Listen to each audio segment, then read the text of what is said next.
Hare Krishna.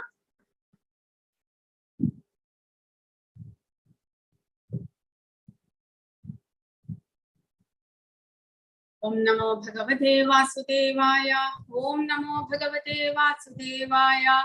Om Namo Bhagavate Vasudevaya. Om Ajnanatimidandasya Jnananjana Shalakaya Chakshurunmilitam Yena Tasmai Shri Gurave Namaha.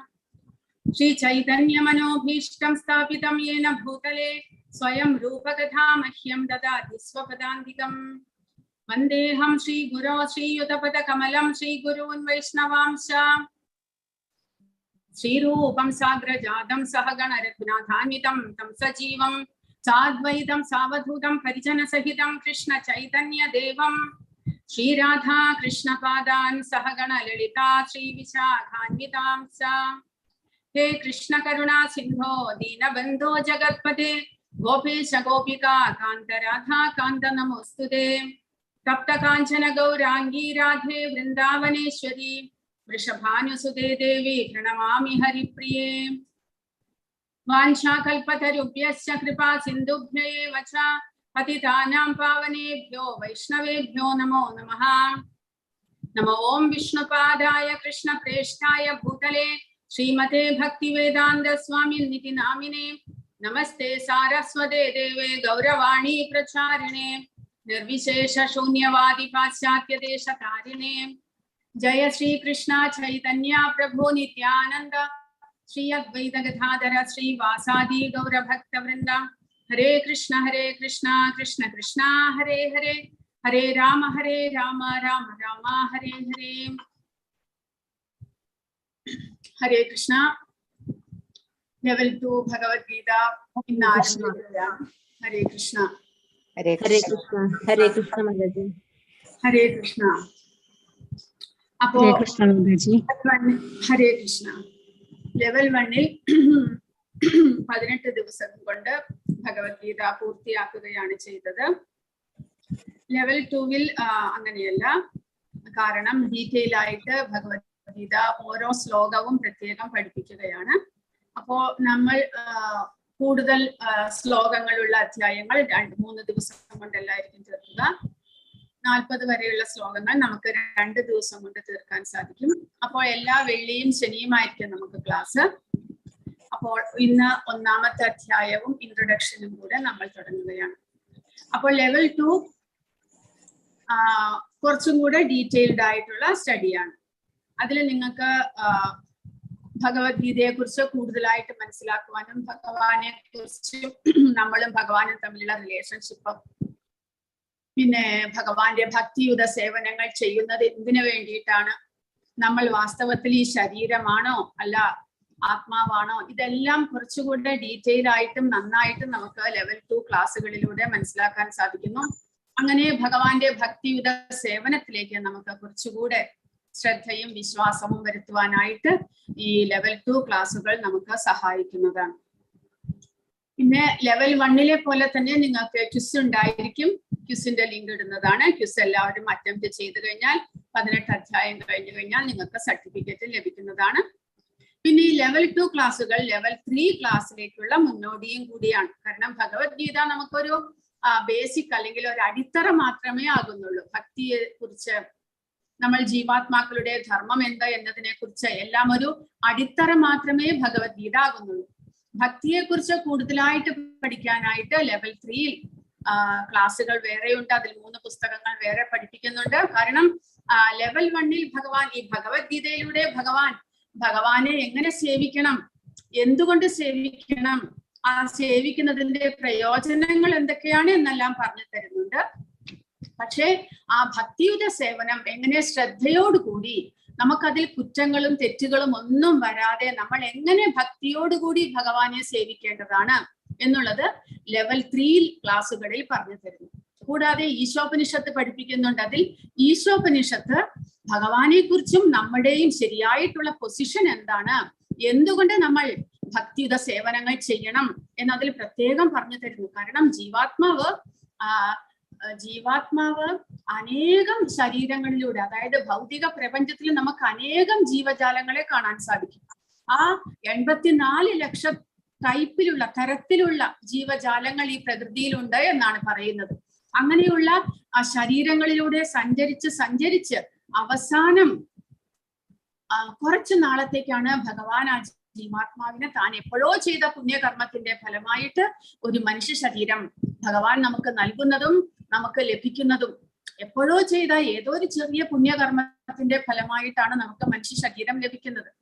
ആ മനുഷ്യ ശരീരം ഉപയോഗിച്ച് നമ്മൾ ഭഗവാന്റെ സേവകൾ ചെയ്തില്ല എന്നുണ്ടെങ്കിൽ, അല്ലെങ്കിൽ ജീവാത്മാവിനെ ഈ ഭൗതിക പ്രപഞ്ചത്തിലെ ബന്ധനത്തിൽ നിന്ന് മോചിപ്പിക്കാനുള്ള പ്രവർത്തനങ്ങൾ ചെയ്തില്ല എന്നുണ്ടെങ്കിൽ, ആ ജീവാത്മാവിന് പിന്നീട് വീണ്ടും ഒരു മനുഷ്യ ശരീരം ലഭിക്കാനായിട്ട് ചിലപ്പോൾ ഇതുപോലെ ഒരുപാട് ജന്മങ്ങൾ കഴിയേണ്ടതായിട്ട് വരും. അപ്പോൾ അങ്ങനെ നമ്മൾ ചെയ്യുന്നത് വളരെ തെറ്റാണ് എന്ന് ഈശോപനിഷത്തിലൂടെ പറയുന്നുണ്ട്. അപ്പോൾ നമ്മുടെ ധർമ്മമാണ്, മനുഷ്യ ശരീരം ലഭിച്ചത് കൊണ്ട് നമ്മുടെ ധർമ്മമാണ് ഭഗവാനെ കുറിച്ച് മനസ്സിലാക്കുകയും ഭഗവാനും നമ്മളും തമ്മിലുള്ള ബന്ധത്തെ കുറിച്ച് മനസ്സിലാക്കുകയും ഭഗവാനെ ഭക്തിയുടെ സേവനങ്ങൾ ചെയ്യാൻ ആരംഭിക്കുകയും. അതെങ്ങനെയാണ് എന്ന് ഭഗവത്ഗീതയിലൂടെ നമുക്ക് മനസ്സിലാക്കാൻ സാധിക്കും.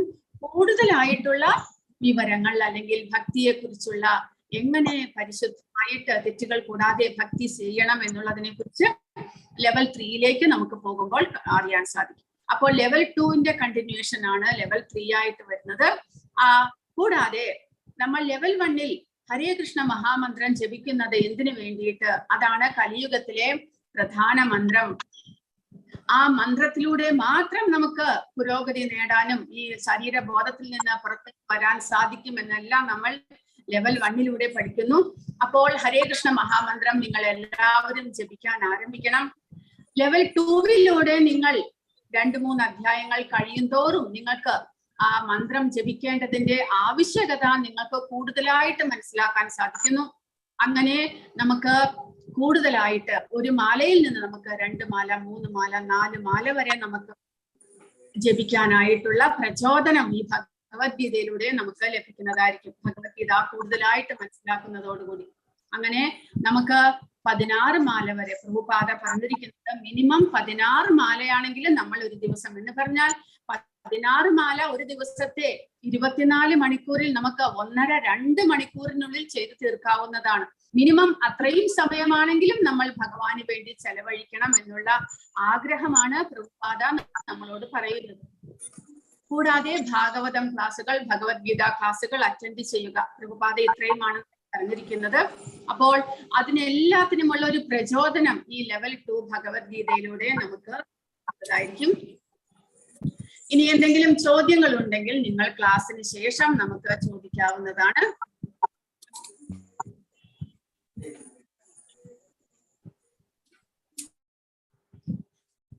അപ്പോൾ നമ്മൾ ഇന്ന് അർജുന വിഷാദ യോഗം അധ്യായം 1 അർജുന വിഷാദ യോഗമാണ്. അപ്പോൾ ഇതിന് പുറകിലായിട്ടുള്ളത് ഈ കുരുക്ഷേത്ര യുദ്ധക്കളത്തിലാണ് ഭഗവത്ഗീത ഭഗവാൻ ഉപദേശിക്കുന്നത്. അപ്പോൾ കുരുക്ഷേത്ര യുദ്ധം ഉണ്ടാകാനുള്ള കാരണം എന്താണ്? അതും നമ്മൾ മനസ്സിലാക്കണം. മഹാഭാരതം എല്ലാവർക്കും അറിയാമെന്ന് വിചാരിക്കുന്നു. മഹാഭാരതം എഴുതിയിരിക്കുന്നത് വ്യാസ മഹർഷിയാണ്.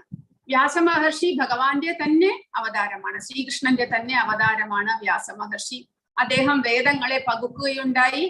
ആദ്യം വേദങ്ങൾ കലികാലത്തിന് മുന്നേ അല്ലെങ്കിൽ ദ്വാപര യുഗത്തിന് മുന്നേ വേദങ്ങൾ ഒരു വേദം മാത്രമേ ഉണ്ടായിരുന്നുള്ളൂ.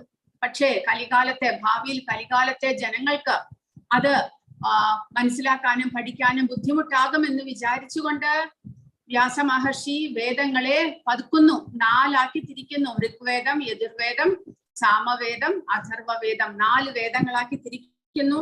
അതിനുശേഷം ഉപനിഷത്തുകളെ ഉണ്ടാക്കുന്നു. ആ വേദത്തിന്റെ സാരമാണ് ഉപനിഷത്ത്. വേദങ്ങളിൽ പറഞ്ഞിരിക്കുന്നത് എന്താണോ അത് ഉപനിഷത്തുകളായിട്ട് വ്യാസമഹർഷി വീണ്ടും എഴുതി ഉണ്ടാക്കുന്നു. പിന്നീട് പുരാണങ്ങളെ രചിക്കുന്നു. അതിൽ പ്രധാനം ഭാഗവത പുരാണം. ഇതെല്ലാം കൂടാതെ സാധാരണ ജനങ്ങൾക്ക്, സ്ത്രീകൾക്കും കുട്ടികൾക്കും സാധാരണ ശൂദ്രന്മാർക്ക്, അതായത് അധികം പാണ്ഡിത്യമൊന്നും ഇല്ലാത്തവർക്കും കൂടെ ജീവിതം എന്താണ് എന്നും ജീവിതത്തിന്റെ മൂല്യം എന്താണ് എന്നും മനസ്സിലാക്കുവാനായിട്ടാണ് വ്യാസ മഹർഷി മഹാഭാരതം രചിച്ചിരിക്കുന്നത്. അതിലൂടെ ജീവിതത്തിലെ ധർമ്മത്തെക്കുറിച്ചും ജീവിതത്തിന്റെ തത്വത്തെക്കുറിച്ചും എല്ലാം സാധാരണ ജനങ്ങൾക്ക് മനസ്സിലാക്കുവാൻ സാധിക്കും. അതുകൂടാതെ അപ്പോൾ ആ മഹാഭാരതത്തിൽ ഭഗവത്ഗീതയും കൂടെ ഉൾക്കൊള്ളിച്ചിരിക്കുന്നു. ആ ഭഗവത്ഗീത പഠിച്ച് സാധാരണ ജനങ്ങൾക്കും ഭക്തിയിലേക്ക് ഉയരുവാൻ സാധിക്കും. കലികാലത്തെ ജനങ്ങൾക്ക് വളരെ ഉപകാരപ്രദമായിരിക്കും ഭഗവത്ഗീത എന്ന് വ്യാസ മഹർഷിക്ക് മനസ്സിലാകും. അങ്ങനെ മഹാഭാരതം വ്യാസ മഹർഷി രചിച്ചിരിക്കുന്നു. മഹാഭാരതം ആരംഭിക്കുന്നത് ചന്ദ്ര വംശത്തിലെ രാജാക്കന്മാരാണ് ദ്വാപര യുഗത്തിൽ ഭരിക്കുന്നത് രാജാക്കന്മാരായി. അതിൽ യയാതി എന്നൊരു ചന്ദ്രവംശം എന്ന് പറയുമ്പോൾ ചന്ദ്രന്റെ മകനായിരുന്നു ബുധൻ. ബുധന്റെ വംശമാണ്, ബുധന്റെ മക്കൾ അങ്ങനെ പിന്തുടർന്ന് വന്ന വംശമാണ്, രാജാക്കന്മാരാണ് ചന്ദ്രവംശത്തിൽ. അതിൽ യയാതി ഒരു പ്രധാന രാജാവായിരുന്നു. യയാതിയുടെ ഒരു മകനായിരുന്നു യദു. യദു ഉണ്ടാക്കിയ വംശമാണ് യാദവ വംശം. ആ യാദവ വംശത്തിലാണ് ഭഗവാൻ കൃഷ്ണൻ ജനിക്കുന്നത്. അതുപോലെ യദുവിന്റെ ഇനിയൊരു മകനായിരുന്നു കുരു. കുരുവിന്റെ വംശമാണ്, അതിലാണ് കൗരവന്മാർ, പാണ്ഡവരും കൗരവന്മാരും ജനിക്കുന്നത്. അങ്ങനെ യയാതിയുടെ രണ്ട് മക്കൾ കുരുവും യദുവും അവരുടെ രണ്ട് വംശമായിട്ട് കൗരവന്മാരും യാദവന്മാരും ഉണ്ടാകുന്നു. അപ്പോൾ മഹാഭാരതം ആരംഭിക്കുന്നത് ശന്തനുവിന്റെ സമയത്ത് നിന്നാണ്. കുരുവംശത്തിലെ, അതായത് പാണ്ഡവരും കൗരവരും ജനിക്കുന്നത് കുരുവംശത്തിലാണ്. കുരുവംശത്തിലെ ശന്തനു എന്നുള്ള രാജാവിൽ നിന്നാണ് മഹാഭാരതം ആരംഭിക്കുന്നത്. ശന്തനുവിന്റെ ആദ്യ ഭാര്യയായിരുന്നു ഗംഗാദേവി. ആ ഗംഗാദേവി ശന്തനുവിന് ഒരു മകൻ ഉണ്ടാകുന്നു, ഗംഗാദത്തൻ. ആ ഗംഗാദത്തൻ താൻ വിവാഹം കഴിക്കുകയില്ല എന്ന് പ്രതിജ്ഞ ചെയ്തത് കൊണ്ട് അദ്ദേഹത്തിന് ഭീഷ്മൻ എന്നുള്ള വളരെ ശക്തിമത്തായിട്ടുള്ള ഒരു പ്രതിജ്ഞയായിരുന്നു. അതുകൊണ്ട് അദ്ദേഹത്തിന് ഭീഷ്മൻ എന്നുള്ള പേര് ലഭിക്കുന്നു. ശന്തനു പിന്നീട് രണ്ടാമത് വിവാഹം കഴിക്കുന്നതാണ് സത്യവതി. സത്യവതിക്ക് ശന്തനുവിൽ രണ്ട് മക്കൾ ഉണ്ടാകുന്നു, വിചിത്രവീര്യനും ചിത്രാംഗതനും. രണ്ട് മക്കളാണ് ശന്തനുവിനും സത്യവതിക്കും കൂടി ഉണ്ടാകുന്നത്. ഈ ചിത്രാംഗതൻ അംബിക എന്നുള്ള രാജകുമാരിയെയും വിചിത്രവീര്യൻ അംബാലിക എന്നുള്ള രാജകുമാരിയെയും വിവാഹം കഴിക്കുന്നു. പക്ഷേ അവരിൽ കുട്ടികൾ ഉണ്ടാകുന്നില്ല. അതിനു മുന്നേ തന്നെ രണ്ടുപേരും, ഒരാൾ ചിത്രാംഗതൻ ഒരു ഗന്ധർവന്റെ മായിട്ടുള്ള യുദ്ധത്തിൽ മരിച്ചു പോകുന്നു. വിചിത്രവീര്യന് ഒരു അപൂർവ രോഗം പിടിപെട്ടിട്ട് വിചിത്രവീര്യനും മരിച്ചു പോകുന്നു. അപ്പോൾ ആ വംശം അറ്റുപോകുമോ എന്നുള്ള, കുരുവംശം ഇല്ലാതാകുമോ, നശിച്ചു പോകുമോ എന്നുള്ള പേടിയാകുന്നു സത്യവതിക്ക്. കാരണം ഭീഷ്മൻ വിവാഹം കഴിക്കില്ല എന്ന് പ്രതിജ്ഞ ചെയ്തിരിക്കുന്നു. സത്യവതിയുടെ രണ്ട് മക്കൾ മരിച്ചു പോകുകയും ചെയ്യുന്നു, കുട്ടികൾ ഉണ്ടാകുന്നില്ല. അപ്പോൾ ഇനി അടുത്ത സ്റ്റെപ്പ് എന്താണ് എന്ന് ആലോചിക്കുമ്പോഴാണ് സത്യവതിക്ക് പരാശരമുനി വ്യാസദേവന്റെ അച്ഛനാണ്. പരാശരമുനിയിൽ ഒരു മകൻ ഉണ്ടായിരുന്നു, വ്യാസദേവൻ. ആ വ്യാസദേവനിൽ അംബികയ്ക്കും അംബാലികയ്ക്കും കുട്ടികൾ ഉണ്ടാകുന്നു. അംബികയ്ക്കുണ്ടാകുന്ന കുട്ടിയാണ് ധൃതരാഷ്ട്രർ, അംബാലികയ്ക്കുണ്ടാകുന്ന മകനാണ് പാണ്ഡു. അംബികയുടെ മകൻ ധൃതരാഷ്ട്രർ അന്ധനായിട്ടാണ് ജനിക്കുന്നത്. അപ്പോൾ ആ രാജാക്കന്മാരുടെ ഇടയിലെ പതിവായിരുന്നു അംഗവൈകല്യമുള്ളവർക്ക് രാജ്യം ഭരിക്കാനുള്ള യോഗ്യതയില്ല. അങ്ങനെ മൂത്ത പുത്രനായിരുന്നെങ്കിലും ധൃതരാഷ്ട്രക്ക് രാജ്യം ലഭിക്കാതെ പോകുന്നു. അതിന് പകരം സഹോദരനായിട്ടുള്ള പാണ്ഡു രാജ്യഭാരം ഏറ്റെടുക്കുന്നു. പാണ്ഡു വളരെയധികം ശക്തിമാനും വളരെയധികം ധൈര്യമുള്ളവനും എല്ലാം ആയിരുന്നു. അതുകൊണ്ട് പാണ്ഡു ചുറ്റുമുള്ള രാജ്യമെല്ലാം പിടിച്ചടക്കി ഒരു വലിയ ചക്രവർത്തിയായിട്ട് പാണ്ഡു മാറുന്നു. പാണ്ഡു കുന്തി, മാദ്രി എന്നീ രണ്ട് പേരെ വിവാഹം കഴിക്കുന്നു, രണ്ട് രാജകുമാരിമാരെ. ധൃതരാഷ്ട്ര വിവാഹം കഴിക്കുന്നത് ഗാന്ധാര ദേശത്തെ രാജകുമാരി ഗാന്ധാരിയെ വിവാഹം കഴിക്കുന്നു. ധൃതരാഷ്ട്രക്ക് ഗാന്ധാരിയിൽ 101 മക്കളാണ് ഉണ്ടാകുന്നത്. 100 ദുര്യോധനൻ മുതലായിട്ടുള്ള 100 ആൺമക്കളും പിന്നീട് ദുശ്ശള എന്നുള്ള ഒരു പെൺകുട്ടിയും ഉണ്ടാകുന്നു. പാണ്ഡുവിനും കുന്തിക്കും ആയിട്ട് 3 ആൺമക്കൾ, യുധിഷ്ഠിരൻ, ഭീമൻ, അർജുനൻ. മാദ്രിക്ക് പാണ്ഡുവിൽ 2 ആൺമക്കൾ, നകുലൻ, സഹദേവൻ. അങ്ങനെ പഞ്ചപാണ്ഡവന്മാർ 5 പേർ, കൗരവന്മാർ ധൃതരാഷ്ട്രന്റെ മക്കൾ 100 പേർ. അങ്ങനെ അവർ 105 പേരാണ് കുരുവംശത്തിൽ ഉണ്ടാകുന്നത്. അപ്പോൾ അങ്ങനെയാണ് കഥകൾ ഇരിക്കുന്നത്. ആ സമയത്ത് കൂടാതെ അർജുനൻ കൃഷ്ണന്റെ സഹോദരിയായിട്ടുള്ള സുഭദ്രയെയും വിവാഹം കഴിക്കുന്നുണ്ട്. പഞ്ചപാണ്ഡവന്മാർ ദ്രൗപദിയെ വിവാഹം കഴിക്കുന്നു. സുഭദ്രയിൽ അർജുനൻ ഉണ്ടാകുന്ന മകനാണ് അഭിമന്യു. അഭിമന്യുവിന് പിന്നീട് ഉണ്ടാകുന്ന പുത്രനാണ് പരീക്ഷിത്ത്. പരീക്ഷിത്തിനാണ് ശുകദേവ ഗോസ്വാമി മഹാഭാഗവതം, ശ്രീമദ് ഭാഗവതം ഉപദേശിച്ചു കൊടുക്കുന്നത്. അപ്പോൾ ഇങ്ങനെയാണ് സെറ്റിങ്സ് എല്ലാം ഉണ്ടാകുന്നത്. പിന്നീട് എന്തുകൊണ്ടാണ് യുദ്ധം ആരംഭിക്കുന്നത് എന്നാണ് നമ്മൾ മനസ്സിലാക്കേണ്ടത്. അതായത് പാണ്ഡവന്മാർ, യുധിഷ്ഠിരൻ എല്ലാവരിലും വെച്ച് മൂത്ത മകനായിരുന്നു. പാണ്ഡുവിന്റെ മകൻ പാണ്ഡു രണ്ടാമത്തെ ആളാണെങ്കിൽ കൂടെ പാണ്ഡുവിന്റെ പുത്രനായിട്ടുള്ള യുധിഷ്ഠിരൻ ദുര്യോധനനെക്കാട്ടിലും മൂത്ത പുത്രനായിരുന്നു. കാരണം പ്രായം കൂടുതലായിരുന്നു.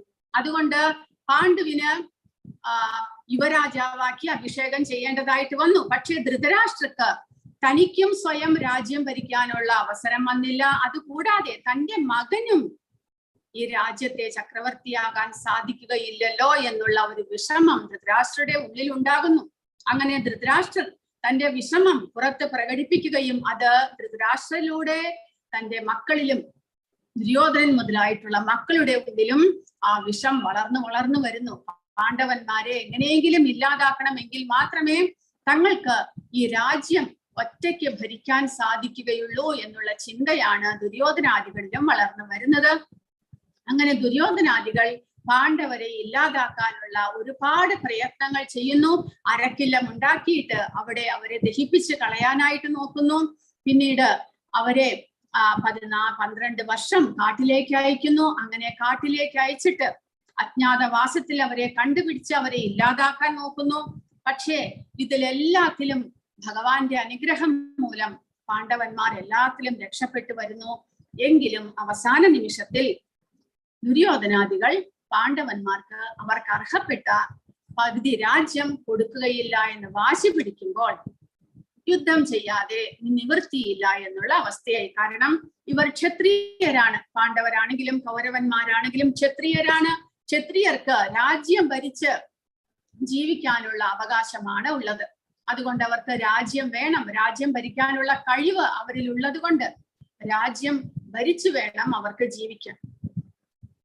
അപ്പോൾ പകുതി രാജ്യം, ന്യായമായിട്ടുള്ള അവരുടെ പകുതി രാജ്യം അവർ ചോദിക്കുന്നു, അവർ കൊടുക്കുന്നില്ല. ദുര്യോധനാദികൾ വിസമ്മതിക്കുന്നു. അങ്ങനെ യുദ്ധം അനിവാര്യമായിട്ട് വരുന്നു. അപ്പോൾ അതിനുവേണ്ടി യുദ്ധം ചെയ്യാൻ വേണ്ടിയിട്ട് സ്ഥലം തിരഞ്ഞെടുത്തതാണ് കുരുക്ഷേത്രം. കുരുക്ഷേത്രം, ഹരിയാനയിലെ കുരുക്ഷേത്രം ഇപ്പോഴും നമുക്ക് പോയാൽ കാണാൻ സാധിക്കും. അവിടെ ഭീഷ്മദേവൻ ശരശയ്യയിൽ കിടന്ന സ്ഥലം എല്ലാം, ഭഗവാൻ ഭഗവത്ഗീത ഉപദേശിച്ച സ്ഥലം എല്ലാം തന്നെ പവിത്രമായിട്ട് ഇപ്പോഴും വെച്ചിട്ടുണ്ട്. അപ്പോൾ ആ കുരുക്ഷേത്രം, എന്തുകൊണ്ട് കുരുക്ഷേത്രം തിരഞ്ഞെടുക്കുന്നു? കാരണം കുരുക്ഷേത്രം ധർമ്മക്ഷേത്രമാണ് എന്ന് പറഞ്ഞു കഴിഞ്ഞാൽ പണ്ട് മുതൽക്കേ ദേവന്മാരും ഋഷിമാരും എല്ലാവരും തന്നെ ധാർമ്മികമായിട്ടുള്ള കാര്യങ്ങൾ ചെയ്യാനായിട്ട് ഉപയോഗിച്ചിരുന്ന സ്ഥലമായിരുന്നു കുരുക്ഷേത്രം. അതുകൊണ്ട് അവിടെ ധർമ്മത്തിന് എപ്പോഴും ജയമുണ്ടാകും എന്ന് ഉറപ്പുള്ളത് കൊണ്ട് ആ സ്ഥലം തന്നെ യുദ്ധത്തിനായിക്കൊണ്ട് തിരഞ്ഞെടുക്കുന്നു. അങ്ങനെ ആ യുദ്ധക്കളത്തിൽ ദുര്യോധനാദികൾ 11 അക്ഷൗഹിണികളെ സംഘടിപ്പിക്കാനായിട്ട് അവർക്കാകുന്നു. അങ്ങനെ ദുര്യോധനാദികൾക്ക് 11 അക്ഷൗഹിണി. കൂടാതെ ദുര്യോധനാദികളുടെ പക്ഷത്താണ് ഭീഷ്മരും ദ്രോണരും ഇതിലായിട്ടുള്ള മുഖരായിട്ടുള്ള സേനാനായകരെല്ലാവരും. അക്ഷൗഹിണിയെ പഞ്ചപാണ്ഡവർ വളരെയധികവരാണ്. കൂടാതെ അവരെ ഉപദേശിക്കാനായിട്ട് ഭഗവാൻ കൃഷ്ണനും അവരോടൊപ്പമുണ്ട്. പക്ഷെ കൃഷ്ണൻ യുദ്ധം ചെയ്യുകയില്ല എന്ന് പറഞ്ഞിട്ടുണ്ട്. എങ്കിലും അർജുനന്റെ തേരാളിയായിട്ട് കൃഷ്ണൻ വരുന്നു. അങ്ങനെ 2 കൂട്ടർക്കും ജയപ്രതീക്ഷയുണ്ട്. ആ സമയത്ത് അങ്ങനെ 2 കൂട്ടരും 2 സൈഡിലായിട്ട് കുരുക്ഷേത്ര യുദ്ധക്കളത്തിൽ അണിനിരന്നിരിക്കുകയാണ്.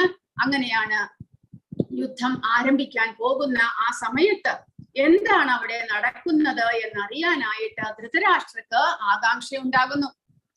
അപ്പോൾ ധൃതരാഷ്ട്രക്ക് നേരിട്ട് ജ്ഞാനദൃഷ്ടി കൊടുക്കാമെന്ന് വ്യാസദേവൻ പറയുന്നു. പക്ഷെ ധൃതരാഷ്ട്ര പറയുന്നു, എനിക്ക് കണ്ണൊന്നും വേണ്ട, എനിക്ക് കേട്ടറിഞ്ഞാൽ മതി. അങ്ങ് വേറെ ആർക്കെങ്കിലും ആ ദൃഷ്ടി കൊടുക്കുക. അങ്ങനെ വ്യാസദേവൻ ധൃതരാഷ്ട്രരുടെ സഹായിയായിട്ടുള്ള സഞ്ജയന് ജ്ഞാനദൃഷ്ടി കൊടുക്കുന്നു. അങ്ങനെ സഞ്ജയന് കൊട്ടാരത്തിൽ ഇരുന്നു കൊണ്ട് ആ കുരുക്ഷേത്ര യുദ്ധക്കളത്തിൽ എന്തെല്ലാം നടക്കുന്നു എന്നത് കാണുവാനും കേൾക്കുവാനുമുള്ള അവകാശം ഉണ്ടാകുന്നു. സഞ്ജയൻ അവിടെ ഇരുന്നു കൊണ്ട് കുരുക്ഷേത്ര യുദ്ധക്കളത്തിൽ നടക്കുന്ന കാര്യങ്ങളെല്ലാം തന്നെ ധൃതരാഷ്ട്രക്ക് പറഞ്ഞു കൊടുക്കുകയാണ്. അങ്ങനെയാണ് യുദ്ധം ആരംഭിക്കാൻ പോകുന്നത്. അതിന്റെ ഭഗവത്ഗീത ആയുടെ ആദ്യത്തെ അധ്യായം ഇതാണ് പറയുന്നത്. അപ്പോൾ ഭഗവത്ഗീത നമ്മൾ ഭഗവത്ഗീത വായിക്കുമ്പോൾ ശ്ലോകം മാത്രം പറഞ്ഞാൽ പോരാ, അതിന്റെ അർത്ഥം നമുക്ക് മനസ്സിലാകണം. കാരണം സംസ്കൃതമാണ്, ഭഗവാൻ നേരിട്ട് പറഞ്ഞിട്ടുള്ള ഉപദേശങ്ങളാണ്. അതിന്റെ അർത്ഥം ഭഗവാൻ എന്താണോ അർത്ഥമായിട്ട് വിചാരിച്ചിട്ടുള്ളത്, ഉദ്ദേശിച്ചിട്ടുള്ളത്, അത് നമുക്ക് മനസ്സിലാകണം. അതിനു വേണ്ടിയിട്ട് നമ്മൾ ഭഗവാന്റെ ആ ശിഷ്യ പരമ്പരയിലൂടെ വന്ന ആചാര്യന്മാരുടെ പുസ്തകങ്ങൾ തന്നെ വായിക്കണം എന്ന് നമ്മൾ പറയുന്നു. അതുകൊണ്ടാണ് ഭഗവത്ഗീത യഥാരൂപം തന്നെ നമ്മൾ വാങ്ങിക്കണം എന്ന് പറയുന്നത്. ഇന്നലെ ഗ്രൂപ്പിൽ ഒരാൾ ചോദിച്ചിരുന്നു, എന്തുകൊണ്ട് ഭഗവത്ഗീത യഥാരൂപം? കാരണം ഭഗവത്ഗീത യഥാരൂപം ശ്രീല പ്രഭുപാദരാണ് വ്യാഖ്യാനം ചെയ്തിരിക്കുന്നത്. അദ്ദേഹം ആ ഭഗവാൻ കൃഷ്ണന്റെ ശിഷ്യ പരമ്പരയിലെ 32ാമത്തെ ആചാര്യനാണ്. ഭഗവാനിൽ നിന്ന് 4 ശിഷ്യ പരമ്പരകൾ പുറത്തു വന്നിരിക്കുന്നു. ഭഗവാൻ നേരിട്ട് ഉപദേശം കൊടുത്തവരാണ് ഭഗവാന്റെ ശിഷ്യന്മാർ. അതിൽ ഒരാളാണ് ഭഗവാൻ ബ്രഹ്മാവ്, 2ാമത് ശിവൻ, 3ാമത് ലക്ഷ്മി ദേവി, 4ാമത് 4 കുമാരന്മാർ. ഈ 4 ശിഷ്യ പരമ്പരയാണ് നമുക്കുള്ളത്. ബ്രഹ്മസമ്പ്രദായം, രുദ്രസമ്പ്രദായം, ശ്രീ സമ്പ്രദായം, കുമാര സമ്പ്രദായം. അതിൽ പ്രഭുപാദ ബ്രഹ്മസമ്പ്രദായത്തിൽ പെടുന്നു. ബ്രഹ്മാവിന് ഭഗവാൻ കൃഷ്ണൻ ഉപദേശിക്കുന്നു. ബ്രഹ്മാവ് പിന്നീട് അത് നാരദ മഹർഷിക്ക് ഉപദേശിക്കുന്നു. നാരദ മഹർഷി വ്യാസദേവൻ ഉപദേശിക്കുന്നു. വ്യാസദേവൻ മാധ്വാചാര്യർക്ക് ഉപദേശിക്കുന്നു. ആ മാധ്വ പരമ്പരയിലെ ശിഷ്യന്മാരിലൂടെ ഇപ്പോഴത്തെ ശിഷ്യനാണ് പ്രഭുപാദ. പ്രഭുപാദരിൽ നിന്ന് പിന്നീട് ഇസ്കോണിലൂടെ അത് എല്ലാ ദിക്കിലേക്കും ആ ശിഷ്യ പരമ്പര പടർന്നിരിക്കുന്നു. അപ്പോൾ ആ പ്രഭുപാദ മാധ്വ പരമ്പരയിലെ ബ്രഹ്മ മാധ്വ ഗൗഡീയ പരമ്പര ഭഗവാൻ കൃഷ്ണന്റെ ആ ശിഷ്യ പരമ്പരയാണ്. ആ ശിഷ്യ പരമ്പരയിലെ പ്രഭുപാദ വ്യാഖ്യാനം കൊടുത്ത് എഴുതിയിട്ടുള്ള, തർജ്ജമ ചെയ്തിട്ടുള്ള ബുക്കാണ് ഭഗവത്ഗീത യഥാരൂപം. അങ്ങനെ ഗുരു പരമ്പരയിൽ നിന്ന് നമ്മൾ നേരിട്ട് കേട്ട് മനസ്സിലാക്കുമ്പോൾ, ആ ഗുരുവിന്റെ വാചകങ്ങളെ നമ്മൾ അതേപടി മനസ്സിലാക്കുമ്പോൾ നമ്മുടെ ഉള്ളിലും ഭഗവാൻ നേരിട്ട് ഭഗവത്ഗീത ഉപദേശിച്ചതിന് തുല്യമാണ് അത്. ഭഗവാന്റെ വാക്കുകൾക്കും ഗുരുവിന്റെ വാക്കുകൾക്കും വ്യത്യാസം ഉണ്ടാകുന്നില്ല. ശിഷ്യ പരമ്പരയിൽപ്പെട്ട ഗുരുവിന്റെ, അതുകൊണ്ട് ഭഗവാൻ നേരിട്ട് നമുക്ക് ഉപദേശിച്ചതുപോലെ, കാരണം അതിലൂടെ ആ ഭഗവത്ഗീത, പ്രഭുപാദരുടെ ഭഗവത്ഗീത കേൾക്കുന്നതും പഠിക്കുന്നതും നമ്മുടെ ഉള്ളിൽ ഭക്തി വളർത്തുവാനായിട്ട് സഹായിക്കുന്നു. അതുകൊണ്ട്, കാരണം ഇവിടെ പറയുന്നുണ്ട്, ഓം അജ്ഞാനതിമിരാന്തസ്യ, അജ്ഞാനത്താൽ നമ്മുടെ കണ്ണ് അടഞ്ഞിരിക്കുകയാണ് അജ്ഞാനം മൂലം. എന്താ അജ്ഞാനം? ആധ്യാത്മികമായിട്ടുള്ള അജ്ഞാനം. നമ്മളിപ്പോൾ ഭൗതികതയിൽ മുഴുകിയിരിക്കുകയാണ്. ശരീരബോധത്തിലാണ് നമ്മളിപ്പോൾ. ആ ശരീരബോധത്തിൽ നിന്ന് ആത്മബോധത്തിലേക്ക് നമ്മൾ ഉയരണം. പക്ഷെ ആത്മാവ് അജ്ഞാനത്തിലാണ്. അജ്ഞാനം മൂലം തിമിരം ബാധിച്ച കണ്ണുകളുള്ള നമ്മളെ ജ്ഞാനാഞ്ജന ശലാകയ, ജ്ഞാനത്തിന്റെ അകക്കണ്ണുകൊണ്ട് ആ ചക്ഷുർ ഉന്മിലിതം, ആ ജ്ഞാനത്തിന്റെ അകക്കണ്ണ് തുറപ്പിക്കുവാനുള്ള, ആരാണ് തുറപ്പിക്കേണ്ടത്? ഭഗവാൻ ഗുരു, നമ്മുടെ ഗുരു സഹായിക്കണമെന്നാണ് ഇവിടെ പറയുന്നത്. അങ്ങനെ നമ്മുടെ കണ്ണുകളെ തുറക്കുവാൻ സഹായിക്കുന്ന തസ്മൈ ശ്രീ ഗുരവേ നമഃ, ആ ഗുരുവിനെ നമ്മൾ പ്രണമിക്കുകയാണ്. ആ ഗുരുവിന്റെ വാക്കുകളെ നമ്മൾ നേരിട്ട് കേട്ട് മനസ്സിലാക്കുക. അപ്പോൾ പ്രഭുപാദർ എഴുതിയിട്ടുള്ള, വ്യാഖ്യാനം തന്നിട്ടുള്ള, പിന്നെ തർജ്ജമ ചെയ്തിട്ടുള്ള ഈ ഭഗവത്ഗീത നമ്മൾ വായിക്കുന്നത് മൂലം നമ്മിലുള്ള അജ്ഞാനത്തെയും നീക്കി നമുക്ക് ജ്ഞാനത്തിന്റെ കടാക്ഷം ഉണ്ടാകാനായിട്ട് ഭഗവാനും ഗുരുവും നമ്മളെ സഹായിക്കുന്നു. അപ്പോൾ പ്രഭുപാദരുടെ അഭിപ്രായത്തിൽ ആ ഭഗവത്ഗീത ഒരു അടിസ്ഥാന പ്രബോധന ഗ്രന്ഥമാണ്. പ്രബോധനം എന്ന് പറയുമ്പോൾ അടിസ്ഥാനം, ഒരു ബേസ്, നമുക്കൊരു അടിത്തറ പാകുവാനായിട്ട് സഹായിക്കുന്നു. ഈ ഭഗവത്ഗീതയിലൂടെ ആധ്യാത്മികതയുടെ ഒരു അടിത്തറ നമ്മുടെ ഉള്ളിൽ പാകുവാനായിട്ട് നമുക്ക് സഹായിക്കുന്നു. കാരണം ആധ്യാത്മികത എന്ന് പറയുമ്പോൾ ഈ ശരീരമല്ല ഞാൻ എന്നുള്ള അവബോധം നമ്മിൽ ഉണർത്തുവാനായിട്ട് ഭഗവത്ഗീത നമ്മളെ സഹായിക്കുന്നു. ഈ ശരീരം, അപ്പോൾ ശരീരമല്ല ഞാൻ എന്നുണ്ടെങ്കിൽ ഈ ശരീരം നമുക്ക് എങ്ങനെ ലഭിക്കുന്നു? എന്തുകൊണ്ട് ഈ ശരീരത്തിൽ ഞാൻ വളരെയധികം കഷ്ടങ്ങൾ, ക്ലേശങ്ങളെല്ലാം അനുഭവിക്കുന്നു? എന്തുകൊണ്ട് ഈ പ്രപഞ്ചത്തിൽ പല വിധത്തിലുള്ള ശരീരങ്ങളെ നമുക്ക് കാണുവാൻ സാധിക്കുന്നുണ്ട്? അത് മാത്രമല്ല, നമ്മൾ ഓരോ സ്പീഷീസിലും ഓരോരുത്തരും വ്യത്യസ്തരാണ്. നമ്മൾ മനുഷ്യരെ തന്നെ എടുക്കുകയാണെങ്കിൽ ഒരു മനുഷ്യൻ ഇനിയൊരു മനുഷ്യനിൽ നിന്ന് വ്യത്യസ്തമാണ്. എങ്ങനെ? ശാരീരികമായിട്ട് മാത്രമല്ല, മാനസികമായിട്ട് അവരുടെ എക്കണോമിക് ബാക്ക്ഗ്രൗണ്ട് എല്ലാം തന്നെ വ്യത്യസ്തമാണ്. അതെങ്ങനെ ഉണ്ടാകുന്നു?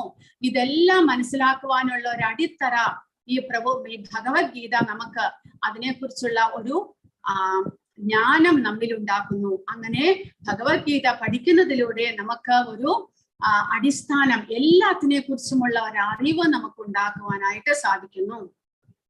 ഭഗവത്ഗീത വളരെ ശ്രദ്ധയോടെ പഠിക്കണം. അത് നമ്മുടെ ബാഹ്യ പ്രവർത്തനങ്ങളെ നിയന്ത്രിക്കാൻ സഹായിക്കും.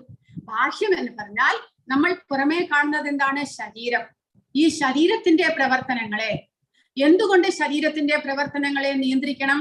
കാരണം ശരീരബോധമാണ് നമ്മളെ ഇവിടെ ഈ ജീവാത്മാവിനെ വീണ്ടും വീണ്ടും പുനർജന്മത്തിലൂടെ പുതിയ ശരീരങ്ങൾ എടുക്കുവാനായിട്ട് പ്രേരിപ്പിക്കുന്നത്. ആ ശരീരബോധം, ശരീരത്തിനെ നമ്മൾ വളരെയധികം പ്രീണിപ്പിക്കുന്നു. ശരീരമാണ് ഞാൻ എന്നുള്ള അവബോധത്തിൽ നമ്മൾ ശരീരത്തിനായിക്കൊണ്ട് എല്ലാ കാര്യങ്ങളും ചെയ്യുന്നു. എന്നാൽ വാസ്തവത്തിൽ ഈ ശരീരം ആ ജീവാത്മാവിന് ഒരു ഉടുപ്പ് മാത്രമാണ്, കവർ മാത്രമാണ് എന്ന് നമ്മൾ മനസ്സിലാക്കുന്നില്ല.